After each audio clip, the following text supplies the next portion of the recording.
Morning, Chitra. You can start, please. Good morning, everyone. Welcome you all to the webinar on career opportunity in Merchant Navy. We are from scoreachievers.com. Scoreachiever.com is India's leading online educational website. We are currently operating in 10 countries across the globe and 16 several academic and non-academic courses. This webinar we are conducting in association with Jnana Prasharak Shiksha Sanstha, Rajiv Gandhi College of Arts and Commerce, Mumbai. Jnana Prasharak Shiksha Sanstha was founded on 2nd October 1979. Since then, they have been grown immensely in size and academic status. Today, the Educational Society can proudly claim credit for 4 degree colleges, first engineering, 1 law college, 1 polytechnic, and 8 junior colleges. Not only this, 15 more secondary 14 pre-primary school, 2 study centers of National Institute of Open Schooling, Noida, and 9 educational centers. Now, I would proudly welcome our guest speaker, Captain Ashish Mishra.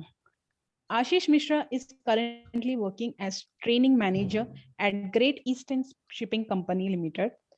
He has 28 years experience in managing, leading, supervising in safe ship operational. He has completed his master's in marine, MA in political science, MBA in finance. Now I hand over to Captain Ashish Mishra for further guidance. Thank you, sir. Thanks, Chitra, for the wonderful introduction. So, just a quick rundown before we get on to the presentation. First of all, welcome you all, and good to see a good number of people who've allowed themselves to be present for this webinar. And broadly, we'll keep you all muted, unfortunately, otherwise it'll be chaotic. But if you guys have any queries, just drop it in the chat box and we'll try and pick it up right at the end. Or if it's something relevant to what I'm speaking, we'll stop in the middle as well.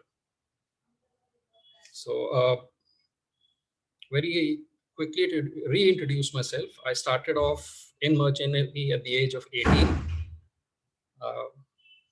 28 years at sea, and post that I have spent a few years re-grooming and training boys for Merchant Navy.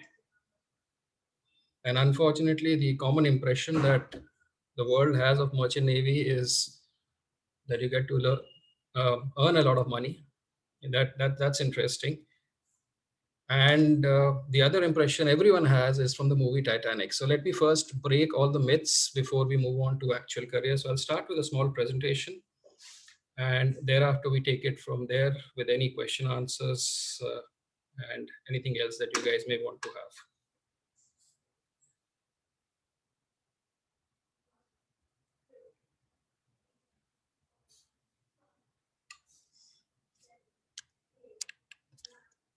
Chitra, we are able to see my presentation?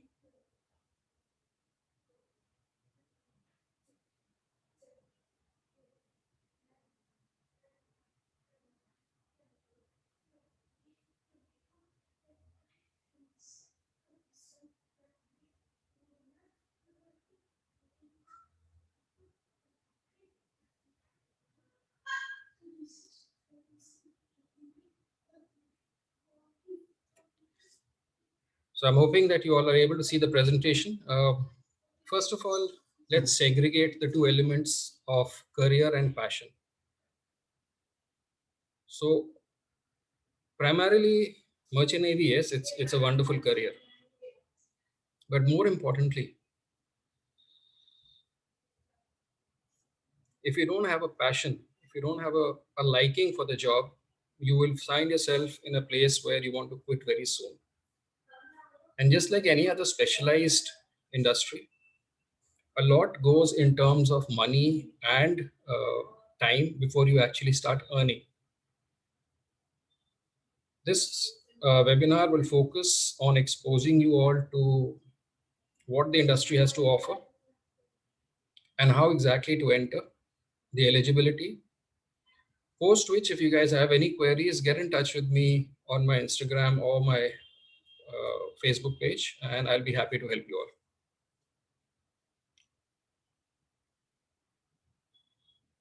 Have a close look at this photograph. So if you guys think that ships are small in dimension, that's how big a ship is actually. The Knock Nevis in red in the middle, it's actually taller lengthwise, if I was to say, than the Petronas Tower itself. So that's how big ships are actually. So you're talking of an island moving on land, on the sea. And that's the thing that you're trying to control. And for an industry which is as big as this, you have just about 30 people operating it, which includes officers and crew, the helpers. And therefore, from an outside view, what appears to be a beautiful industry, lots of money, easy life, lots of places to see, all that is right, but there's a lot of hard work as well. So that's first thing that we need to understand, that it involves tremendous delegation, dedication, and devotion. Now, this is what you all would have seen in movies, and some of you who may have be Leonardo's fans, possibly in Titanic. These are the sort of things that you see. So this gives a very glamorous picture. Then you see advertisements in the newspapers which says earn multiple lakhs of rupees, and we are all very happy to sort of accommodate that in our minds and say, okay, this is the career that I want. And that's fair. That's very fair. Everyone wants a good life. But before we get on to actually having a good life, let's understand the industry that you're trying to step into.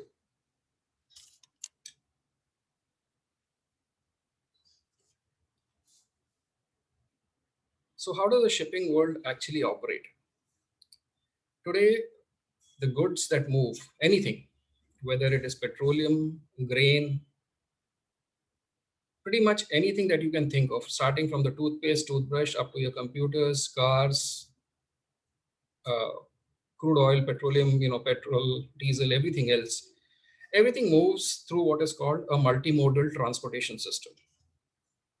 Multimodal meaning there's several modes, several means which are used to put the cargo from point A to point B. Now, what you see if you were on the highway, generally you will see large trucks carrying containers. This container is basically carrying one small parcel of the goods that has been received on a large ship.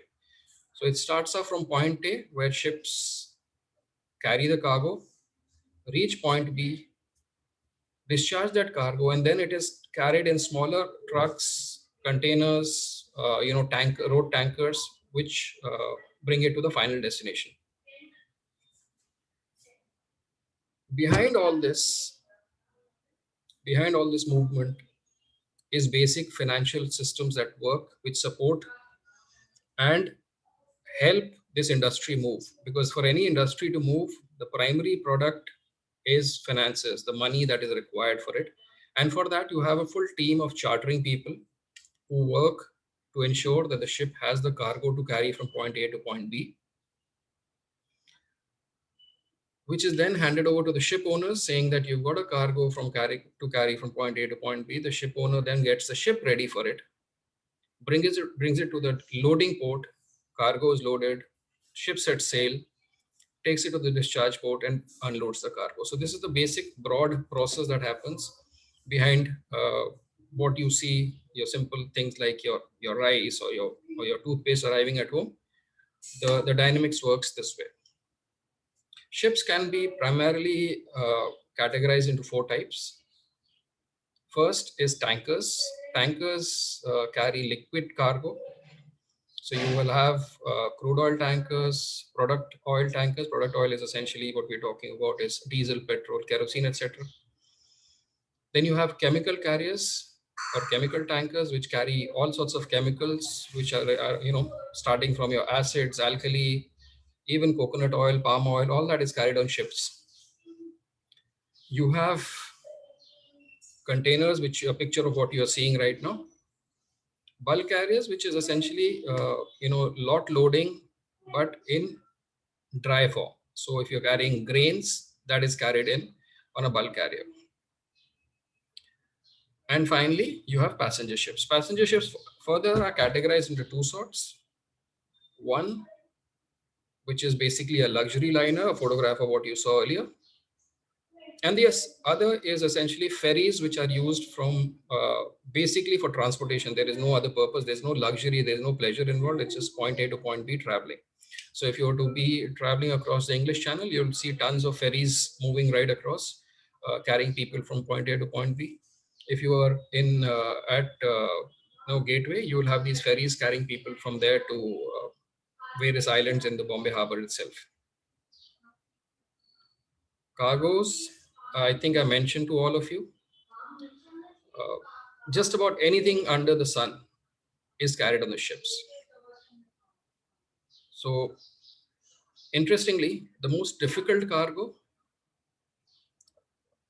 though it seems otherwise, are the live cargoes. When I say live cargoes, anything that is living is, if it classifies as cargo, it is the most difficult. So, the cattle carriers, which are carrying sheep, cows, bullocks, everything else is carried on these cattle carriers. We even carry snakes. So all these are the most difficult ships. And if you were to extremely put it on the upper edge, the most difficult, it is the passenger carriers. And why so? Because here the cargo has got its own whims and fancies. Every morning, one VIP passenger will get up and put a new requirement, and the ship owners or the ship operators must take care of it. Now, when you are carrying non-live cargo, that issue doesn't arise. You're just looking at the safety elements, making sure the cargo moves from point A to point B in a safe way, and that's it. About life on the ship, generally when you're sailing, you spend about a good 8 to 9 months out at sea and about 3 to 4 months at home. The duration changes slowly as you become more senior. So as a captain, I was sailing for about 6 months a year, and then I was home for about 6 months a year, broken up into two parts. I would do 3 months, 3.5 months, and then back home for 3.5 months, and repeat this process. So yes, you have practically a home on the ship with just about everything that you will imagine being provided for at home is there. So you'll have your own bed, you'll have your own settee, you'll have your own TV, fridge, you'll have your own gymnasium. What is it that makes this room different? It is the weather. And you will face bad weather whether you like it or not. The only good thing is it takes very little time for anyone to get adjusted to this weather. So most of us who went out to sea, by the seventh or eighth day itself, you are adjusted, the nausea dies, your body gets acclimatized to the weather at sea.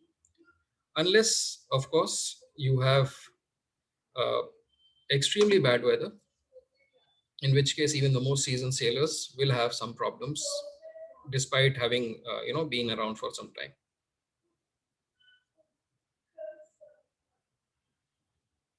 The ship also has just about all the arrangements that you have in a gymnasium out here. You have your own TT table, you even play basketball, cricket. So life is good. It's not bad, I would say.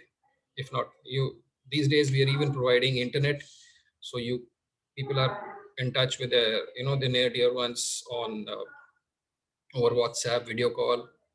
Things are already on a much better platform than it was, say, 20 years back. As senior officers, you're able to carry your families.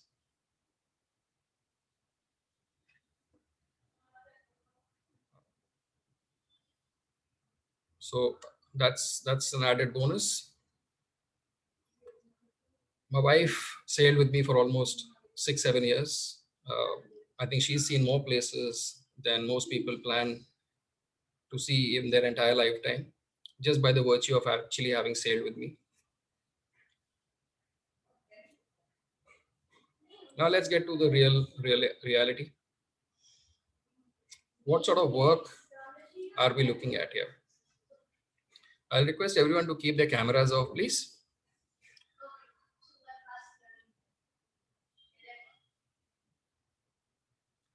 So first thing first, the ship primarily operates on two divisions, one being the navigation side, the other is the engineering side. In normal words, we can say the executive side, which actually performs the work, and the engineering side, which supports them. At the helm of this entire family is the captain, who's helped in his ways by the chief officer who heads the navigation team and the chief engineer who heads the engineering side. You also have a catering staff which takes care of the food and making the bed for the officers, etc.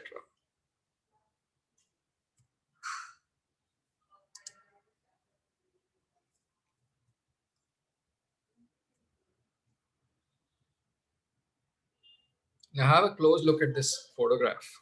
This is the main engine of the ship. And this is just one small segment that you're seeing. And that should give you a reasonable idea as to how big these ships are. This is a cylinder. In fact, it is the head of the cylinder. Most people who use motorcycles and all would have seen small engines just next to where the kickstart is. So this is something like that, but you've got 5 of these, and each of these is about 6 to 6.5 feet high. I will have some photographs later to give you an indication of how big these ships are.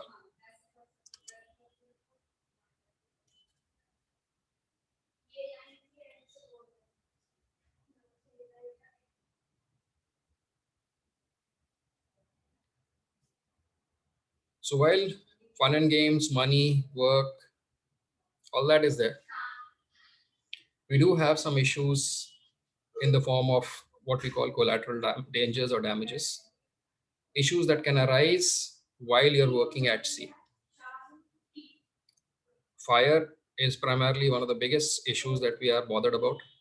Of course, the ship is equipped with firefighting systems, and most people on board, they are in a position to execute the firefighting duties. All of them are trained in firefighting duties. So it takes care of this part.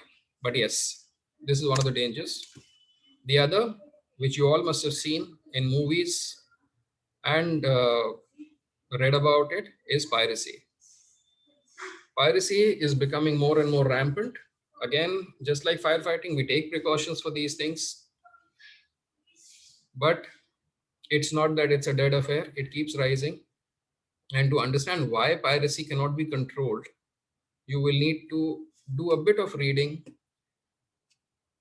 on the laws at sea. The United Nations laws at sea, UNCLOS as we call it, states that beyond 12 miles of your boundaries, you have no control. So a country like India or Japan or any other country for that matter, beyond 12 miles of their coast, they cannot do anything or they cannot stop any illegal activity unless there is a clear fear that it is going to jeopardize or attack that country. And that is what prevents you from taking any strict measures against these piracy things.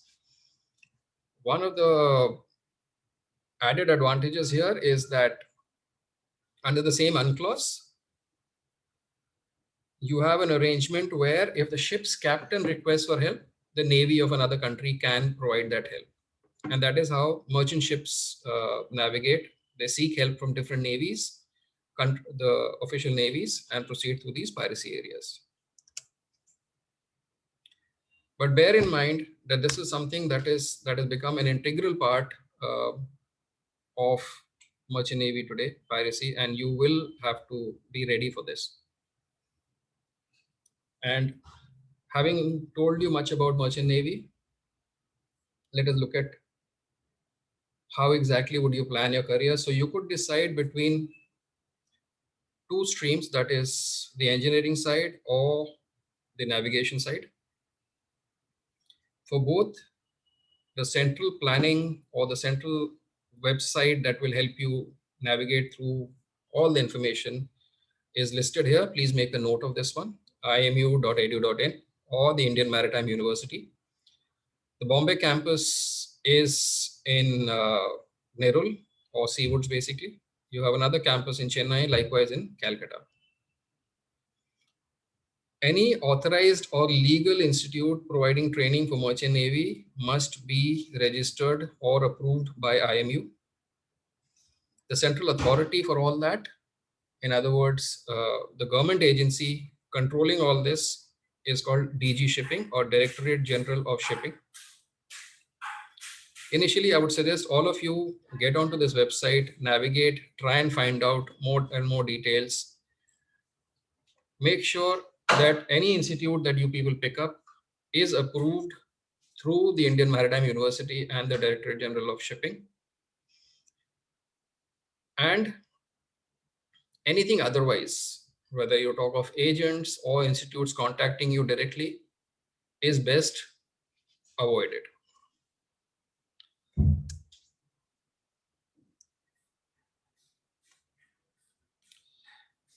What are the good things about Merchant Navy? Obviously, the first thing that everyone thinks of is the pay package, which is, yes, indeed very good. You enjoy tax benefits. So while you're sailing, you do not pay any taxes because by the virtue of sailing or being out of the country for more than 183 days, you qualify as NRI and therefore there are no taxes to be paid. You get to see a lot of countries. You see a lot of cultures. But most importantly is that it enhances professionalism. What does that mean? You tend to operate in an environment which is, where you are all by yourself. And therefore the level of performance, professionalism has to be absolutely prime and top class. There is no support system there. You are what you are and that's it. The ship is already moving. You're not in a country. You cannot seek the help of another advisor, stuff like that. By the virtue of the same mode of operation, the exposure that you get is tremendous. You're seeing different countries, you're seeing different people, you're seeing different types of ways people operate. Of course, it engages you into all sorts of adventures.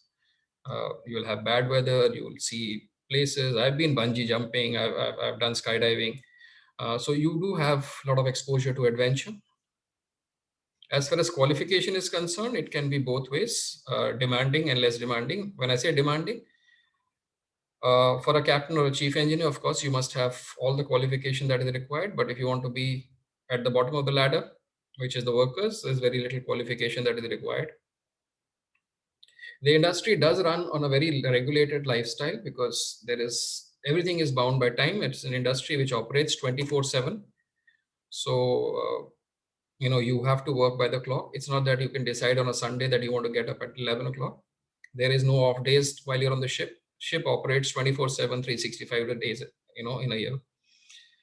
Of course, like I said, your vacations once you come home is quite extended. So it gives you the luxury of actually spending some quality time with your family.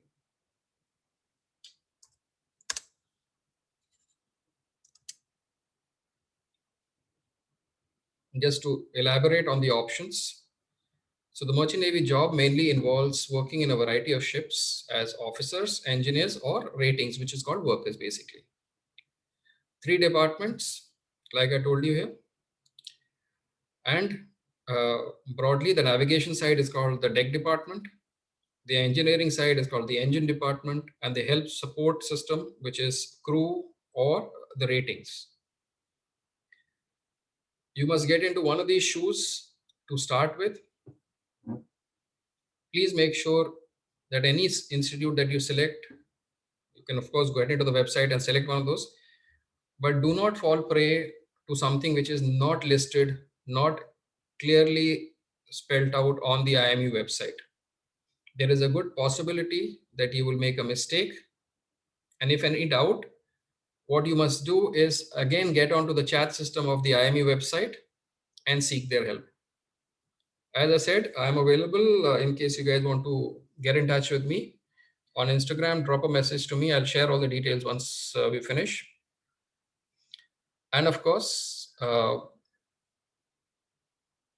there are enough websites to guide you, but in fact, make sure that whatever you do, you please do not take any shortcuts. There might be a question amongst all of you as to what kind of stream should you belong to, whether you should be from sciences, commerce, or what kind of background. Fine. Pretty much every industry, every stream is available for you. But for deck and navigation, sciences option till +2 is mandatory. For the engineering department, it requires an engineering degree. For the help support system, no such qualification is required. For the people who are from the commerce background, they can get into the administrative job on the ship. It's called SAA, Ship Administrative Assistant. And at the same time, you have a lot of scope in chartering and brokerage.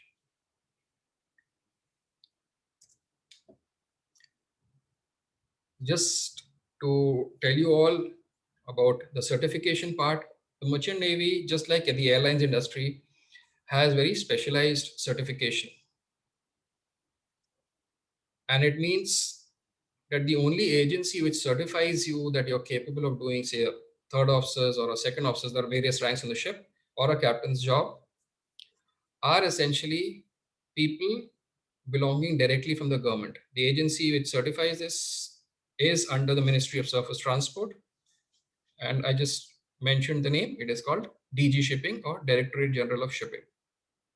In other words, no one else, no institute, the institutes only serve to give you the initial training. Thereafter, your certification must happen through Government of India.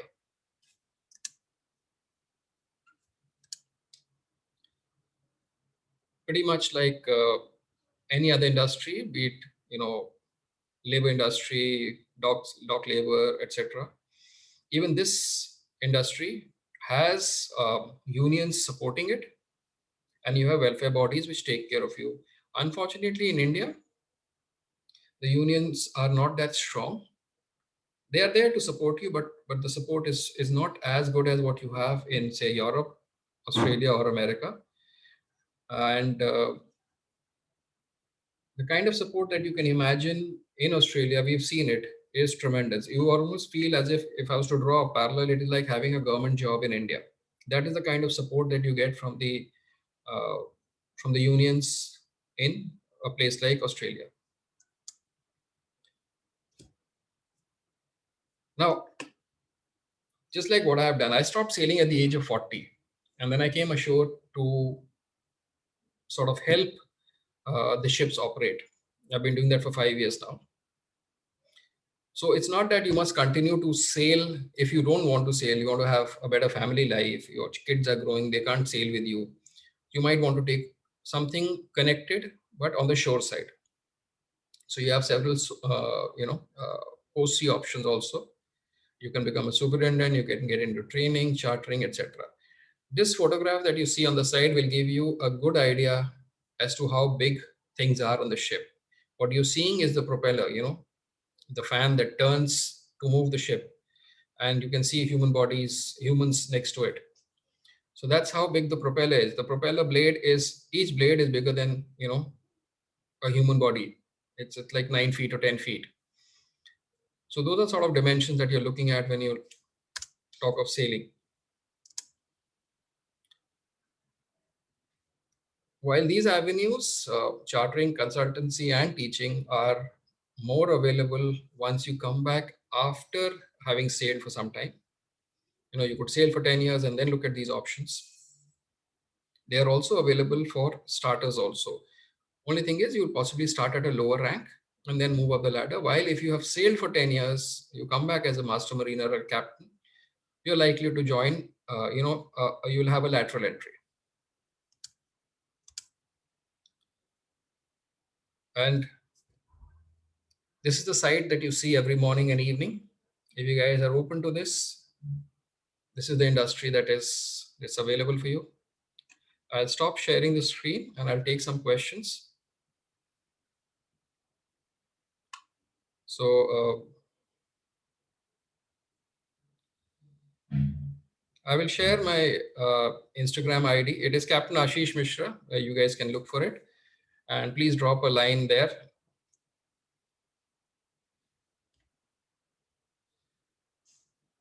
There is a question from Ayman saying, I have completed my 12th. I got a sponsorship first and then IMU CAT, or first clear IMU CT and get sponsorship. Okay. Now, when you get into IMU website, it will tell you exactly what are the various options. It's important that you appear for that exam, of course, that is first thing first. Sponsorship before or after, both ways, it's fine. If you have sponsorship beforehand, it works better. Why it works better is then you have like an assurance for a job beforehand itself. So obviously you're much better off. You will find that certain institutes are charging higher. Mostly institutes which are connected with another shipping company will charge higher, like the the GIMS, the Great Eastern Institute of Maritime Studies, Tolani's Samudra Institute of Maritime Studies, SIMS. All these will charge higher. There are other institutes as well, but I would suggest to anyone is give first preference to shipping companies run institutes, because there you have a surety of job within the company itself. So that is how it will be. You will find that the fee is higher, but it's well worth going for those. For the commerce students, I've just elaborated. Options are on the administrative side on the ship. You maintain the papers, the documents, the various financial elements on the ship are controlled. Plus, on the back end, the options of chartering, ship brokerage, day-to-day management of the ship, all that is there available for the commerce guys. For people joining the navigation side, the only physical requirement is you must have 6x6 eyesight to start with. To start, of course, thereafter no one can control the eyesight. No specific height or weight requirement. Of course, being fit is okay. No problems with knock knee or anything like that. For engineering student, the stream that you must have is either mechanical or electrical.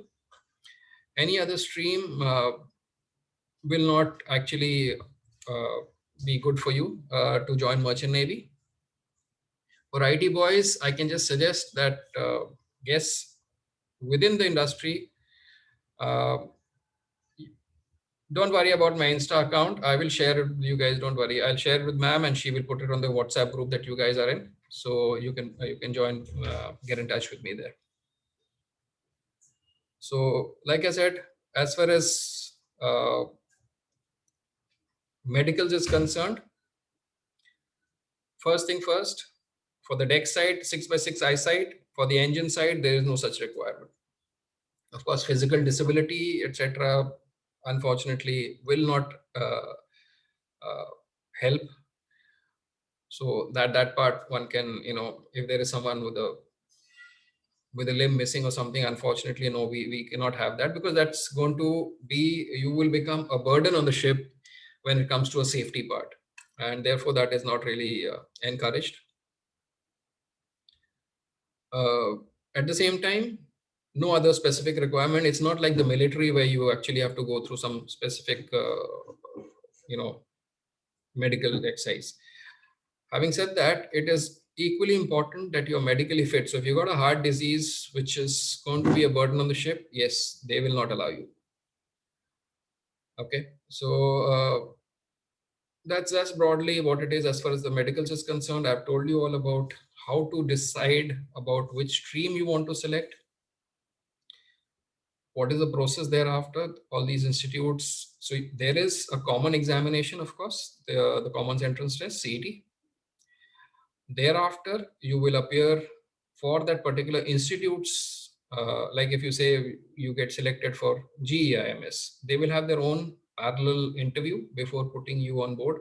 But yes, though that will be I would say a reasonable amount of process only and nothing more than that. So long as you're scored well at IMU CET, you should be fine to join. Similarly, for people who are well motivated and are good students, I'm hoping that all of you are, there is a much cheaper and a better option, is that you opt for the TS Rajendra or TS Chanakya, again through IMUCET, or one of the DMETs or the engineering colleges which are sponsored by the government.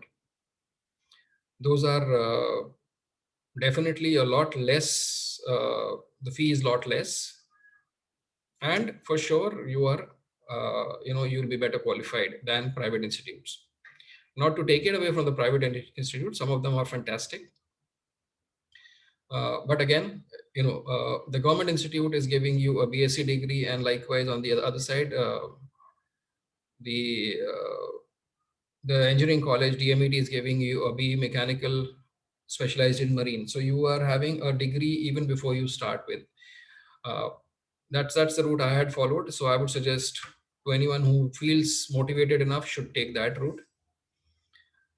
And all the best. That's all I can say. I don't see any more questions. If I get different company sponsorship than college, for example, to this thing will give me training with different companies.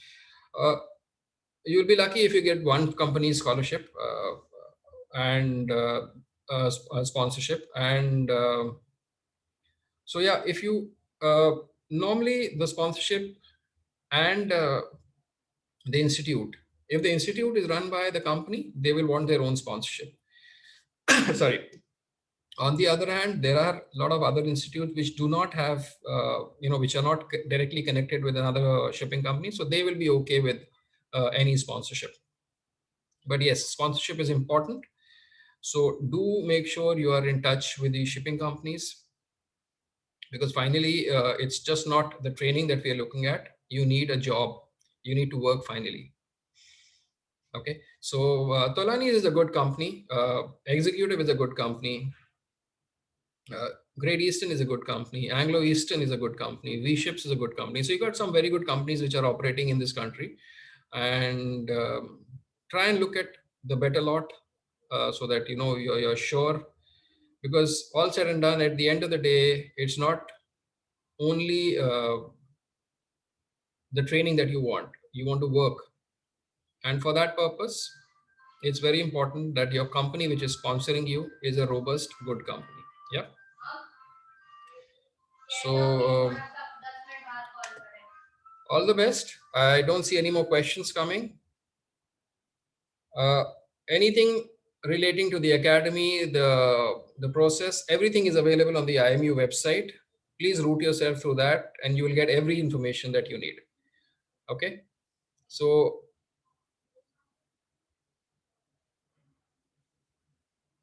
any information, what are the opportunities for IT students? Okay. Just like any other industry, marine industry is also does need support from the IT. So all shipping companies will have an IT unit which is based out of their main office. So get in touch once you are qualified for, you finish your IT qualification, whether it's a BTech or any other specialization. Get in touch with the shipping companies, their HR department. I'm sure there'll be several options. Commerce students, I'll repeat, the accounts on the ship are managed by an individual called SAA, Ship Administrative Assistant. In addition to that, the chartering part, the hiring of the ship, the brokerage of the ship, all that is handled by MBAs and commerce people.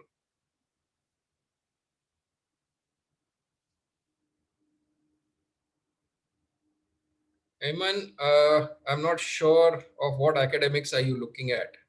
If you elaborate, maybe I can help you.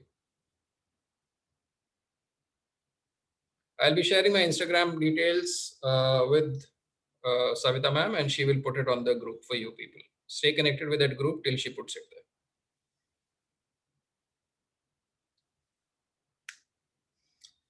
there. Right then, all the very best to everyone. stay safe, keep working hard, and I think we'll all do okay. Take care. Bye bye. Thank you.